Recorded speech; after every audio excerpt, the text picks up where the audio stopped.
Happy Weeb Wednesday!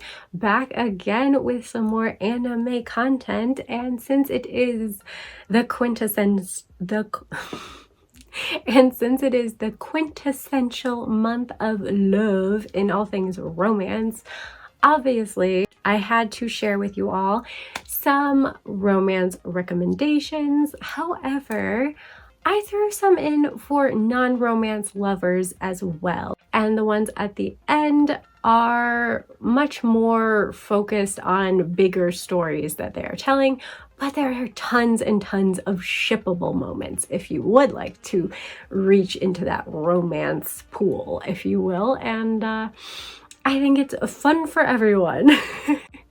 But yeah, let's just find you that perfect anime to watch this Valentine's, whether you're a romantic at heart, going for a more Galentine's vibe this year, or don't like romance at all. I hope I can find you an anime you'd be excited to watch this February. So yeah, with that, I'm going to jump in on the romance end of things. We're starting strong with an absolutely charming title, complete at one season, and that is Recovery of an MMO Junkie. So I watched this the year it came out, and I just instantly was charmed by our main protagonist, Moriko, who is a 30-year-old, recently quit her job, is single, and has now kind of become a NEET. And in search of a safe place, she ends up making a handsome young male character named Hayashi in this game. And even though she's a total noob and is not very good, dying numerous times, she ends up being helped out by this adorable girl character named Lily. And she ends up helping her, kind of teaming up with her and showing her the ropes of the game, and they become fast friends.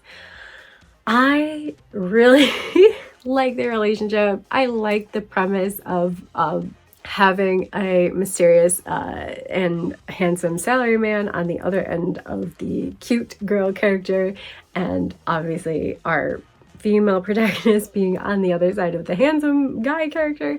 It's cute, and I like the gender swap nature of it, and I think the animation is really adorable. And yeah, I like that it's also about older characters and a cute relationship that begins as friends, online friends. It's just very pure, it's very soft. I'm not a huge gamer girl, but this is one that I had no trouble following and enjoying, obviously. I think anyone, no matter if you love gaming or not, will enjoy the romance at the core of this one. But it is much more that friendship and finding herself through this game is a large chunk of what this anime is about. It's also these two characters growing closer, and also outside of the game. So my one, I guess, nitpick for this one would be the classic Japanese tendency of oh, the world is so small, or the red string of fate brought us together, that they end up actually meeting each other outside of the game as well. This part feels a little less organic, a little less it would actually happen, and more idealistic. But hey, it's a romance anime, and it's cute when they're outside the game just themselves as well. And obviously the game brings them closer together. I think you would like it even if you're not a huge romance fan. I do think it's a big part of the plot. Just like with our next submission, and that is one that I just recently finished actually. Tada Never Falls in Love. So yeah, I just shared in my haul video that came out this past Monday, so go check that video out if you haven't already watched it. After this one, of course, please and thank you. But yeah, I bought the box set. The episodes were actually on Hoopla, so I started watching it, but then bought the box set because it was really cheap. It was a good price, and I was liking what I was watching. And then I just watched the rest when the DVDs came. And yeah, I think it was really cute. I love the ensemble factor on this one. If you like having multiple cute characters to kind of follow along with, this one has a huge focus being this photography club that our romantic leads are a part of, but also a plethora of other adorable characters as well. We never get as much with those other characters as much as we do with Teresa and Mitsuyoshi or Tada-kun, but I think what we got is nice. It's nice. They're not just one-dimensional background characters. They all really care about each other, and their interactions are fun and cute and add something to this romance. It's not just about the romance, but obviously, again, plays a really big part in this one. And I would suggest this one to all my Disney lovers. This one gives you those quintessential happily ever after, love triumphs over all vibes. And yeah, it's a really simple, cute premise. And it definitely gives you those like Hallmark Disney vibes. And there's nothing wrong with that. I thought it was quite sweet. It made me tear up a couple times. It deals with some heavier topics of grief. Overall, I think it's a really touching and heartfelt anime. I think the animation is gorgeous, and the plot starts very simply when a new transfer student, Teresa, ends up just randomly meeting this boy, Mitsuyoshi Tada, in a park. He ends up helping her because she is lost. This is her first day in Japan. And she really loves this anime called Rainbow Shogun. It's a big part of it as well. It's really cute. Her little otaku side comes out. It's really adorable. And then, come to find out, she just so happens to be the new foreign exchange student in his class. So yeah, it's a very cute premise, very simple one. And the animation's really pretty. Like I said, the ensemble cast is really likable and fun. I would say its weakest parts are the characterization, I think, of Teresa's backstory and family. We never see any of her family, really, just her nanny. So we don't know what they think, we don't know how they feel. And I guess the third wheel in this little cute romantic situation would be Charles. We get a good amount with Charles. I'm not going to talk too much about it because it's spoilers. So we get to see his personality. Seems a nice, affable kind of guy, really easygoing, really likable. But I don't feel like I really connected or even really ended up feeling for Charles. It was a weird disconnect where I really liked Tada-kun, I really liked Teresa. I really thought the cast of Friends was fun and added color and vibrancy to the story. The photography club, when they were just being their photography club group self, was just, it was charming, it was fun, energetic. And I liked the romance as well. I could understand how their feelings developed. I thought the whole ending climacticness of it was a bit... I do think based on the title, you can kind of tell that this is a story more about Tada-kun. It's a romance that is more telling it from the male point of view, which again could be why it doesn't delve as deep into Teresa's lore, though we do get some of it. We do focus more heavily on Tada, his past, and on top of it being a romance and his first experience with romance, we also have him kind of maturing, growing, and grappling with his grief and trauma and being able to move on or move, ahead in his life.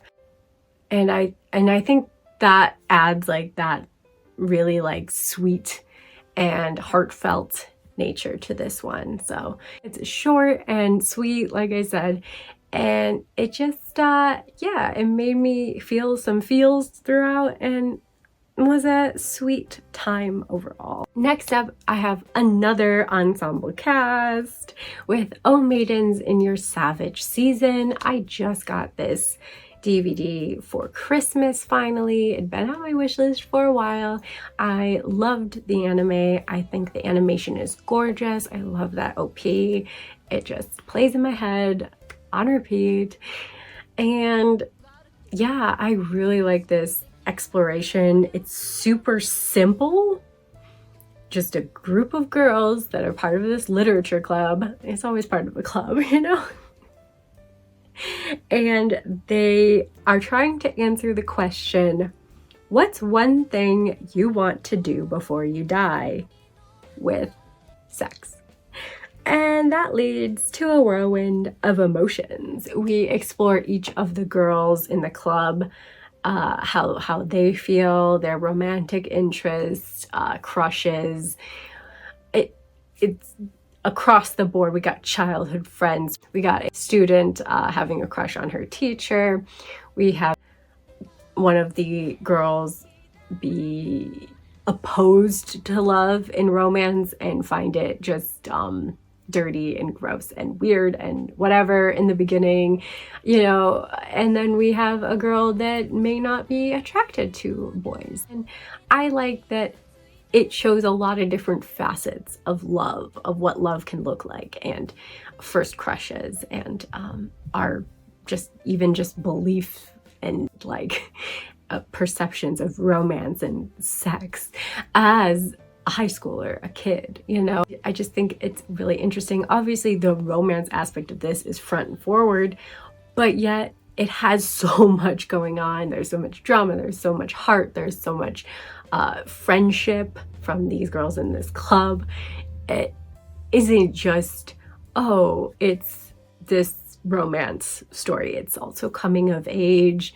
It's also discovering more about yourself and your, you know, likes and your dislikes in adolescence and what that means for you. And yeah, I think it's another very heartwarming story.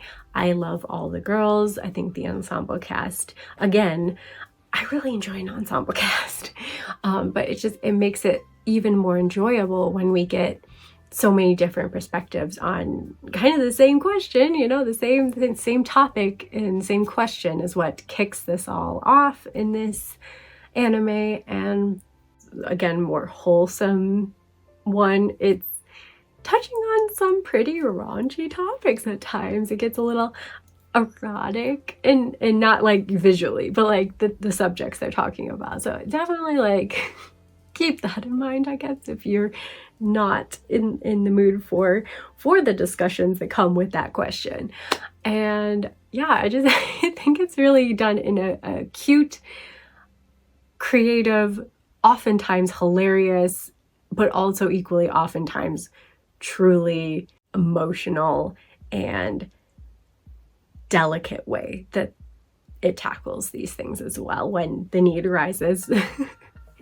So it's just a good combo of both drama and comedy, friendship and romance. And yeah, I just need more people to watch this one. I think it's just all around a really solid, good, just a short one season of anime that you can just binge for a Valentines evening even, I think. You can knock this one out in a long weekend at least. So yeah, I definitely hope that some of you watching enjoyed this one as much as I did.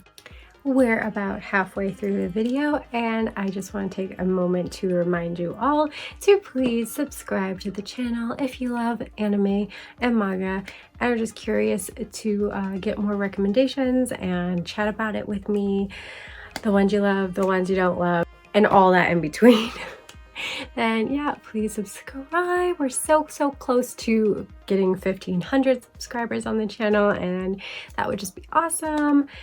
And of course, if you like the video, please hit the thumbs up button as well and comment below what is your favorite romance anime recommendation for Valentine's season. Next up, we have one that, again, just like Oh Maidens in Your Savage Season, I think is such a great anime.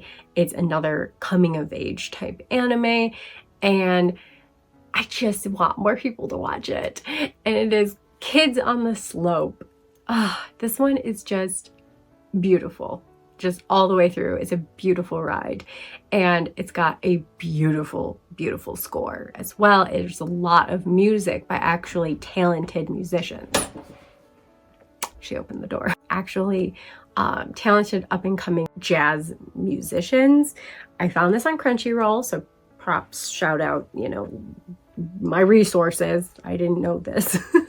Keioru on piano. Pieces were done by Takashi Matsunaga, and Shun Ishiwaka did the drums for Sentaro's musical numbers, and Yoko Kano produced the sessions, which are then used directly for the anime, which it's just really cool to me, okay? I think that was such a neat tidbit to learn. Like, I didn't even know that, but it makes sense to me because of how powerful and just beautiful I thought all the music was in this one. So that brings us back to the plot of Kids on the Slope, and that is that two different students, a successful but aloof academic type and a rebellious but kind-hearted delinquent, form a friendship through their love of music, specifically jazz music. And again, like I said, this is more of a coming-of-age story where the love of jazz and music as a whole takes center stage. Lots of shipping possibilities. Personally, as a BL lover, I have some BL shipping tendencies. Though I have to say I enjoy all the romantic possibilities that are represented in this anime. A little bit of a love triangle, quadrangle, there's a situationship going on there, but it never feels manufactured and forced. The drama and relationships feel natural and emphasizes what they mean to each other. It's more a focus on friendship and their love of music and coming of age and discovering yourself and following your passions. Oh my god, I love me those type of series. And yeah, this is just one of my OGs, one of my like original coming of age, follow your dream type stories that I fell in love with and have loved for ever since. So I definitely recommend this one. Yeah, I think if you come away from this video and I can convince you to just watch one anime, please just watch this. It's just a great anime. So please watch it. It's heartwarming and sweet and emotional in all the right places. But I have one last recommendation for you. It is the one I also recently watched. I am trying to watch completely watch two anime every month. Starting off strong, I did that. So I watched Tada Never Falls in Love, and I also watched Raven of the Inner Palace. So I've been eyeing this one for a while, and it was giving me those Apothecary Diary vibes because of its setting in a more historical Chinese backdrop. And the animation did not disappoint. I thought it was beautiful. I really enjoyed the story as well. However, I will say not a lot in common with Apothecary Diaries. There's some commonalities. Her relationship with the king is very similar to Mao Mao's relationship with our main protagonist in that series as well. He's puppy dog, she's cat. She doesn't want anything to do with him, but he keeps coming back. But I think this one has a sweeter tone to it from at the end of this very first season. And I think they reach more of a friendship level, and it's cute. Again, no real romance at all from our main characters, but definitely tons of shipping possibilities. Like, honestly, I could ship her and the king with his like main attendant, her and her main attendant. Like, there are just endless shipping possibilities, and I love it. It just, it ticks all the different shipping boxes, all the different available shipping that you could do. Returning to the actual plot of the story, it also has this heavy supernatural and fantasy aspect to this one. So Apothecary Diaries is very much set in a realistic world, and this one is very much not. There is fantastical elements right from the beginning, and although our protagonist solves mysteries and there are parallels, however, because she is, after all, the Raven consort, and this is a special consort that does not perform nighttime duties for the Emperor, and this Raven consort has the ability to use mysterious arts and will accept any favor asked of her, whether it is to find something lost or to curse someone to death. And this anime kicks off by the current Emperor that I previously mentioned as being a possible shipping with everyone. Visits one night and asks her for a favor. Their meeting exposes a secret that will turn history on its head. So yeah, it's definitely more supernatural, fantastical throughout. The whole premise is very much linked with that. She can see the dead, commune with the dead, and a lot of the mystery she solves revolves around those no longer living, those ghosts that remain. But yeah, I really like the mystery solving element to it.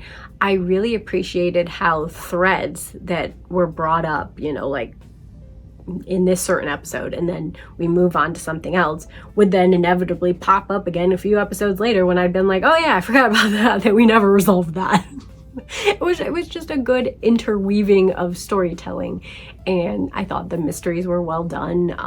Sometimes a little bit rushed in their conclusion, I guess, or like didn't feel quite as satisfying in the emotional payout, and other times it did. But I think that's like more of just a me thing, a you thing, a subjective thing, if you will, of which ones hit more home to you than others. But yeah, great animation. Really like the ending song on this one. And I am not a huge hardcore ending song lover, but this ending song, gotta give it kudos. It's really, yeah, it's really that hauntingly pretty sad melody kind that I like as well. But yeah, I had a really nice time watching this. I watched this one in one day. I started watching on Crunchyroll, thanks again. It's been fun. And even though there were, you know, other ones I could have watched, for some reason this one just pulled me in. I think it's because I'm really excited to watch Apothecary Diaries season 2. However, I want to watch it like I watched the first season, where I just leisurely binge it at my own pace instead of waiting for each new episode to be released. And this one I could just binge in a long evening. I think it was a weekend and I had nothing to do but enjoy some anime. And so I wanted to share that anime with you all because I had a really good time with it. Obviously, I wouldn't have knocked it out in one day if I hadn't. It was just entertaining, a little dark at times, a little sad at times, but also having cuter, lighter, and funnier moments sprinkled throughout. And again, a nice ensemble cast. You know, I like me my ensemble cast and my not romance. But yeah, if you want a more fantasy tone, if you were looking for, you know, that, surprisingly, this is the first romance with a fantasy tone to it. But yeah, I love me a romance with some fantasy mixed in. And even though this is very light on that romance, very, very light, I still think it's worth a watch this Valentines, especially if you're not a super duper romance lover. So yeah, those are all my romance or sweet, wholesome anime suggestions to watch this coming Valentine's Day or weekend, or, you know, throughout the month. I just think they're all worth the watch. All really enjoyed them, and I tried to give a good amount of, you know, different ones. I did wish I could do a couple more adult romances, but I do think there's always more focusing on high schoolers than adults. And I wish I could have also thrown in some LGBTQ recs. Of course, there's like Cherry Magic. I haven't watched the anime or the live action, but I really like the manga, or what I've read of the manga since I'm behind. And there's also Classmates, which is a movie that's BL, and Twilight Out of Focus, which is a newer BL that I really want to watch. I really also like the manga that I've read of that one. And there's Yuri Is My Job anime out there, and I absolutely love the manga. I need to get more volumes of that manga. So many manga to collect. It's so little time, it's so little money. But yeah, I really love the manga, so I also really want to watch the anime of this one. And I believe that there is an anime of the manga I read. I'm in love with the villainess, which is that she is reincarnated into this Otome game, and she loves the villainess of this game, and so she's kind of following her around like a puppy. I am like 99% sure that is also made into an anime that I have not watched yet, but really like the manga as well. So yeah, those are just a few suggestions of LGBTQ ones I tossed in there. Again, you can tell I read the mangas. I haven't watched the animes to them, which is why they weren't included in here, sadly. Maidens in Our Savage Season does have some LGBTQ plus rep. Kids on the Slope has some shipping possibilities that I, you know, could be. But I obviously couldn't give as much romantic possibilities as I would like, but there are just so many good romance anime out there. It's also just super hard.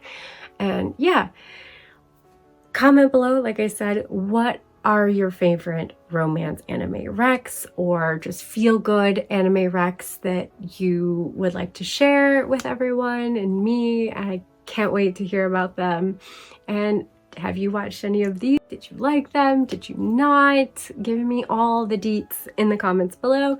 And if you haven't watched any and this video made you feel like watching one or multiples, also let me know in the comments below, because that always makes me happy when I've influenced or encouraged, anyway, someone to check something out that I really, really love. Until next time, bye!